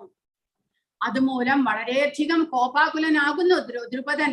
അദ്ദേഹം ദ്രോണാചാര്യരെ വധിക്കുവാനുള്ള ഒരു മകൻ ഉണ്ടാകാൻ വേണ്ടിയിട്ട് യജ്ഞം ചെയ്ത് അതിലുണ്ടാകുന്നതാണ് ദൃഷ്ടദ്യുമ്നൻ. അപ്പോൾ ഇവിടെ നമ്മൾ ഇവിടേക്ക് തിരിച്ചു വരുമ്പോൾ ഇവിടെ ദുര്യോധനൻ ദ്രോണാചാര്യരോട് പറയുന്നത്, അങ്ങ് കണ്ടില്ലേ, എന്താണ് കണ്ടത്? എതിർ സൈന്യത്തിൽ, അതായത് പാണ്ഡവ സൈന്യത്തിന്റെ സൈന്യാധിപൻ ദൃഷ്ടദ്യുമ്നൻ ധ്രുപദന്റെ പുത്രനാണ് എന്നാണ് ദുര്യോധനൻ ദ്രോണാചാര്യരോട് പറയുന്നത്. കാരണം ആ ദൃഷ്ടദ്യുമ്നൻ ദ്രോണാചാര്യരെ വധിക്കുവാൻ വേണ്ടിയിട്ട് പിറന്നവനാണ്. കൂടാതെ ആ ദൃഷ്ടദ്യുമ്നനെ യുദ്ധമെല്ലാം പഠിപ്പിച്ചതും ദ്രോണാചാര്യരാണ്. കാരണം അദ്ദേഹം ഒരു ബ്രാഹ്മണനായതുകൊണ്ട് ദൃഷ്ടദ്യുമ്നൻ അദ്ദേഹത്തിന്റെ അടുക്കൽ യുദ്ധമുറകൾ പഠിക്കാൻ വന്നപ്പോൾ അദ്ദേഹം എതിർത്തില്ല. കാരണം ഒരു ബ്രാഹ്മണൻ വളരെയധികം നല്ല മനസ്സുള്ളവനായിരിക്കും. അദ്ദേഹത്തിന് അറിയാം ദൃഷ്ടദ്യുമ്നനായിരിക്കും എന്റെ ഭാവിയിലെ ശത്രു എന്നറിയാമെങ്കിലും അദ്ദേഹം എതിർക്കുന്നില്ല. പക്ഷെ ഇപ്പോൾ നയതന്ത്രജ്ഞനായിട്ടുള്ള ദുര്യോധനൻ ഈ യുദ്ധത്തിന്റെ സമയത്ത് ദ്രോണാചാര്യരുടെ ഉള്ളിലെ കോപത്തെ വർദ്ധിപ്പിക്കാൻ വേണ്ടിയിട്ട് പറയുന്നു, ധ്രുപദപുത്രനായിട്ടുള്ള ദൃഷ്ടദ്യുമ്നനാണ് പാണ്ഡവ സൈന്യത്തിന്റെ സേനാധിപൻ, അങ്ങ് കണ്ടില്ലേ എന്നാണ് ചോദിക്കുന്നത്. കാരണം ധ്രുപദപുത്രൻ എന്ന് വിളിച്ചുകൊണ്ട് ദ്രോണാചാര്യരെ പ്രകോപിപ്പിക്കാൻ ശ്രമിക്കുകയാണ് ദുര്യോധനൻ. കാരണം ദുര്യോധനന് തന്റെ കാര്യം കാണണം. ദ്രോണാചാര്യർക്ക് പാണ്ഡവരോടായിരുന്നു ഇഷ്ടം കൂടുതലെങ്കിലും ഇപ്പോൾ ശത്രു സൈന്യത്തിലാണ്, അതുകൊണ്ട് എനിക്ക് വേണ്ടി നിങ്ങൾ യുദ്ധം ചെയ്യണം, അവരെല്ലാവരും നിങ്ങളുടെ ശത്രുക്കളാണ് എന്ന് വിളിച്ചു പറയുകയാണ് ദുര്യോധനൻ. അങ്ങനെ ദൃഷ്ടദ്യുമ്നനെ ദ്രോണാചാര്യനാണ് ആയുധമുറകളെല്ലാം പഠിപ്പിച്ചു കൊടുത്തത്. അതിന്റെ തെറ്റ് ചൂണ്ടിക്കാണിക്കുകയാണ് ദുര്യോധനൻ ചെയ്യുന്നത്. കാരണം നിങ്ങൾ പഠിപ്പിച്ചതെല്ലാം ആ ശത്രുപക്ഷത്ത് ചേർന്നുകൊണ്ട് ദൃഷ്ടദ്യുമ്നൻ നിങ്ങൾക്ക് നേരെ ഉപയോഗിക്കും. അതുകൊണ്ട് അങ്ങനെ ചൂണ്ടിക്കാണിക്കുകയാണ് ദുര്യോധനൻ ചെയ്യുന്നത്. ദൃഷ്ടദ്യുമ്നൻ എപ്പോഴും ദ്രോണാചാര്യരുടെ ശിഷ്യനാണ്. ദ്രോണാചാര്യർ ഗുരുവായതിനാൽ വിദഗ്ധനാണ്. പാണ്ഡവരും ദ്രോണാചാര്യന്റെ ശിഷ്യന്മാരാണ്. യുദ്ധത്തിൽ ദയാദാക്ഷിണ്യം ഒന്നും കാണിക്കരുത് എന്നാണ് ദുര്യോധനൻ മുന്നറിയിപ്പ് കൊടുക്കുന്നത്. അങ്ങനെ ദുര്യോധനൻ ദ്രോണാചാര്യനെ സമീപിക്കുന്നു. ദുര്യോധനൻ വിദഗ്ധ നിയതന്ത്രജ്ഞനാണ്. ദുര്യോധനൻ ദൃഷ്ടദ്യുമ്നനെ ധ്രുപദപുത്രൻ എന്ന് വിളിച്ച് പ്രകോപിപ്പിക്കുന്നു. അങ്ങനെ നമ്മൾ മൂന്നാമത്തെ ശ്ലോകം ഇങ്ങനെ പഠിക്കുകയാണ്. ഇത് നാളത്തെ ക്ലാസ്സിൽ കാണിക്കാം ഞാൻ, അക്ഷൗഹിണി എന്താണ് എന്ന്. ഇനി ദുര്യോധനൻ പറയുന്ന 4 മുതൽ 6 വരെയുള്ള ശ്ലോകങ്ങൾ ദുര്യോധനൻ പറയുന്നത് എതിർ സൈന്യത്തെ വിവരിക്കുകയാണ്. അതായത് ആരൊക്കെയാണ് എതിർ സൈന്യത്തിൽ മഹാരഥികളായിട്ടുള്ളത്. നമ്മുടെ സൈന്യത്തിൽ ആരെല്ലാം മഹാരഥികളായിട്ടുണ്ട്? ഭീമൻ, അർജുനൻ, യുയുധൻ, വിരാടൻ, ദ്രുപദൻ, ദൃഷ്ടകേതു, ചേകിതാനൻ, കാശി രാജാവ്, പുരുജിത്, കുന്തിഭോജൻ, ശൈബ്യൻ, യുധാമന്യു, ഉത്തമൗജസ്, സുഭദ്രാപുത്രൻ, ദ്രൗപദിയുടെ മക്കൾ, ഇവരെല്ലാം തന്നെ മഹാരഥന്മാരാണ്. കാരണം എല്ലാവരും ഭൗതിക നേട്ടത്തിനല്ല, പക്ഷേ അവകാശത്തിനായിട്ടാണ് പോരാടുന്നത്. അതുകൊണ്ട് നമ്മൾ മനസ്സിലാക്കണം, പാണ്ഡവരുടെ സൈന്യത്തിലുള്ളവർ അവരെല്ലാവരും പാണ്ഡവർക്ക് അവകാശപ്പെട്ട പകുതി രാജ്യത്തിന് വേണ്ടിയിട്ടാണ് പോരാടുന്നത്. എന്നാൽ ദുര്യോധനനാണെങ്കിലോ ഭൗതിക നേട്ടത്തിന് വേണ്ടി, തൻ്റേത് മാത്രമല്ല പാണ്ഡവരുടെയും കൂടെ തന്റെ പക്ഷത്താക്കണം എന്നുള്ള ആ ഒരു ഭൗതികമായിട്ടുള്ള ആഗ്രഹം കൊണ്ടാണ്, ആസക്തി കൊണ്ടാണ് പോരാടുന്നത് എന്ന് മനസ്സിലാക്കണം. അങ്ങനെ പാണ്ഡവ സൈന്യത്തെ ദുര്യോധനൻ വിശദീകരിച്ചു. ഇനി ദുര്യോധന സൈന്യത്തിൽ ദ്രോണാചാര്യർ, ഭീഷ്മർ, കർണൻ, അശ്വത്ഥാമാവ്, വികർണൻ, ഭൂരിശ്രവസ്, കൃതവർമാവ്, ശല്യർ, മറ്റുള്ളവരെല്ലാം തന്നെ എനിക്ക് വേണ്ടി സ്വജീവിതം അർപ്പിക്കുവാൻ ഒരുങ്ങി വന്നവരായിട്ട് ഇനിയുമുണ്ട് പല വീരയോദ്ധാക്കളും. നാനാവിധത്തിലുള്ള ആയുധങ്ങൾ കൈവശമുള്ളവരും സമരമുറകളിൽ സുപരിചിതരുമാണ് അവർ എന്ന് ദുര്യോധനൻ പറയുന്നു. അതായത് ദുര്യോധനന്റെ സൈന്യത്തിലുള്ളവരെല്ലാവരും തന്നെ ദുര്യോധനന് വേണ്ടി ജീവിതം ബലി കഴിക്കാൻ തയ്യാറായിട്ട് വന്നവരാണ് എന്നാണ് ദുര്യോധനൻ അഹംഭാവത്തോടു കൂടി പറയുന്നത്. മറ്റുള്ളവരുടെ ജീവിതത്തെ ബലി കഴിച്ചിട്ടാണെങ്കിലും ഞാൻ വിചാരിച്ച കാര്യം നടക്കണം എന്നാണ് ദുര്യോധനന്റെ ആഗ്രഹം. എന്നാ ധൃതരാഷ്ട്രനാണെങ്കിലോ ഒത്തുതീർപ്പൊന്നും തന്നെ പാടില്ല. എന്റെ മക്കൾ യുദ്ധം ചെയ്ത് ജയിച്ച് യുദ്ധം നടക്കണം, അതിൽ ആരെല്ലാം മരിച്ചാലും വിരോധമില്ല, യുദ്ധം നടക്കണം, എന്റെ മക്കൾക്ക് മാത്രമായിട്ട് രാജ്യം ലഭിക്കണം എന്നാണ് ധൃതരാഷ്ട്രയുടെ വിചാരം. ഇനി അടുത്തതായിട്ട് അർജുനൻ എന്താണ് ചിന്തിക്കുന്നത് എന്ന് നമ്മൾ മനസ്സിലാക്കണം. അങ്ങനെ ദുര്യോധനൻ തന്റെ സൈന്യത്തിന്റെ ബലത്തെയും വിവരിക്കുന്നു. കാരണം അപര്യാപ്തം തദസ്മാകം ഫലം ഭീഷ്മാഭിരക്ഷിതം. അപര്യാപ്തം എന്ന് പറഞ്ഞാൽ അളവറ്റത്, അളവില്ലാത്ത സൈന്യമാണ്, ശക്തിയാണ് നമുക്കുള്ളത്. കാരണം അതിന്റെ സുരക്ഷ ആരുടെ കയ്യിലാണ്? ഭീഷ്മരുടെ കയ്യിൽ അത് സുരക്ഷിതമാണ്. എന്നാൽ പാണ്ഡവരുടെ സുരക്ഷ ആരുടെ കയ്യിലാണ്? പാണ്ഡവ സൈന്യത്തിന്റെ സുരക്ഷ ഭീമന്റെ കയ്യിൽ. അതാണെങ്കിലോ പരിമിതമാണ് ശക്തി. പാണ്ഡവരുടെ സൈന്യത്തിന്റെ ശക്തി പരിമിതമാണ്, നമ്മുടെ സൈന്യത്തിന്റെ ശക്തി അപരിമിതമാണ് എന്ന് ദുര്യോധനൻ ദ്രോണാചാര്യരോട് പറയുന്നു. അപ്പോൾ ദുര്യോധനന് ഭീമനോട് പണ്ട് മുതലേ അസൂയയായിരുന്നു. ഭീമനും ദുര്യോധനനും തമ്മിൽ എപ്പോഴും കടിപിടിയാണ്. അതുകൂടാതെ ദുര്യോധനൻ അറിയാം താൻ കൊല്ലപ്പെടുമെങ്കിൽ അത് ഭീമന്റെ കയ്യാലാണ്. അപ്പോൾ ഭീമനെ എവിടെ വെച്ചും അപമാനിക്കാൻ ദുര്യോധനൻ ശ്രമിക്കുകയാണ് ചെയ്യുന്നത്. അങ്ങനെ ദുര്യോധനൻ തന്റെ ദ്രോണാചാര്യരോടും തന്റെ എല്ലാ സൈന്യത്തോടും ഭീഷ്മരെ സംരക്ഷിക്കാനായിട്ട് പറയുന്നു. കാരണം ഭീഷ്മർക്ക് വയസ്സായി, അദ്ദേഹത്തിന് ഒരു പ്രൊട്ടക്ഷൻ വേണം, അദ്ദേഹമായിരിക്കും യുദ്ധം ചെയ്യുക. ആ സമയത്ത് നിങ്ങൾ ഭീഷ്മർക്ക് പിന്തുണ നൽകണം എന്ന് നയചാതുര്യത്തോടു കൂടി ദുര്യോധനൻ തന്റെ സൈന്യത്തോടും ദ്രോണാചാര്യരോടും കൂടെ പറയുകയാണ്. ഭീഷ്മർ സ്വാഭാവികമായ അനുകമ്പയോടെ ദുര്യോധനനെ സന്തോഷിപ്പിക്കാൻ വേണ്ടി സിംഹഗർജനം പോലെയുള്ള ശബ്ദമുണ്ടാക്കിക്കൊണ്ട് തന്റെ ശംഖം എടുത്ത് ഊതി. അപ്പോഴോ ഭഗവാൻ കൃഷ്ണൻ മറുപക്ഷത്താകയാൽ ഈ യുദ്ധത്തിൽ വിജയം പ്രതീക്ഷിക്കാൻ വയ്യ എന്ന് ഭീഷ്മർക്കറിയാം. ഭഗവാൻ എവിടെയുണ്ടോ ആ പക്ഷത്തിനാണ് ജയം. എങ്കിലും ദുര്യോധനന് സന്തോഷമുണ്ടാകാൻ വേണ്ടിയിട്ട് ഭീഷ്മർ തന്റെ ശംഖം എടുത്ത് ഊതുകയാണ്.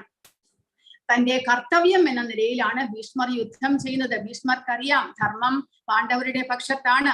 എങ്കിലും ഇത്രയും നാളും രാജകുടുംബത്തിന്റെ ചോറ് തിന്നതുകൊണ്ട് തനിക്ക് രാജകുടുംബത്തിന് വേണ്ടി യുദ്ധം ചെയ്യേണ്ട ഒരു കടമയുണ്ട് എന്നുള്ള ആ കർത്തവ്യ ബോധത്തോടെയാണ് ഭീഷ്മർ യുദ്ധം ചെയ്യുന്നത്. അങ്ങനെ ഭീഷ്മരുടെ ശംഖനാദം കേട്ടതോടുകൂടി അവിടെ യുദ്ധത്തിന്റെ കാഹളം ഉയരുകയായി. യുദ്ധം തുടങ്ങാൻ പോകുന്നു എന്നറിയിച്ചുകൊണ്ട് എല്ലാവരും അവരവരുടെ കാഹളങ്ങളും ഡ്രമ്മുകളും എല്ലാം ശബ്ദം ഉണ്ടാക്കുന്നു. അങ്ങനെ ആ യുദ്ധരംഗത്ത് കോലാഹലമായി എന്ന് പറയുന്നു. ഹരേ കൃഷ്ണ. ഇനി അടുത്ത 14 മുതൽക്കുള്ള ശ്ലോകങ്ങൾ നമുക്ക് നാളത്തെ ക്ലാസ്സിൽ പഠിക്കാം. ആർക്കെങ്കിലും എന്തെങ്കിലും ചോദ്യങ്ങളോ സംശയം